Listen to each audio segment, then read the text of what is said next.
దేశ పౌరులకు అమెరికన్ అధ్యక్షులు ట్రంప్ బేడీలు వేస్తుంటే మోడీ ఏం చేస్తున్నారని ప్రజాశాంతి పార్టీ అధ్యక్షులు కేఏ పాల్ ప్రశ్నించారు. ఈ మేరకు గురువారం మధ్యాహ్నం మేఘాలయ హోటల్ పక్కన గల కేఏ పాల్ ఫంక్షన్ హాల్లో ఏర్పాటు చేసిన మీడియా సమావేశంలో అమెరికా పట్ల మోడీ తీరుపై ఆయన ఆగ్రహం వ్యక్తం చేశారు. మన దేశ పౌరులను ఆ విధంగా చూడటానికి వారు ఉగ్రవాదులా, రేపిస్టులా అంటూ అసలు ప్రధాని మోదీ ఏం చేస్తున్నారని మండిపడ్డారు. ట్రంప్ వ్యవహార శైలికి నిరసనగా మోడీ అమెరికా పర్యటనను రద్దు చేసుకోవాలని ఆయన డిమాండ్ చేశారు. అసలు దేశ విదేశాంగ మంత్రి జైశంకర్ ఒక పనికిమాలిన మంత్రిని అని చిరాకు పడుతూ తక్షణమే అతను రాజీనామా చేయాలన్నారు. చైనాను ఎదిరించడానికి అమెరికాకు మన సహకారం చాలా అవసరమని, అందుకే ట్రంప్ మోడీని కలుస్తున్నారని తెలిపారు.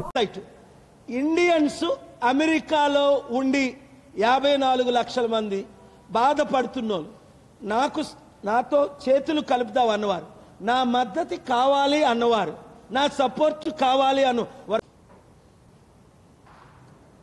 అమృత్సర్కి అమెరికన్ మిలిటరీ ప్లేన్లో మన భారతీయుల్ని, ఈ మహా గుజ్జుల్ని, గుజరాతీస్ని, పంజాబీస్ని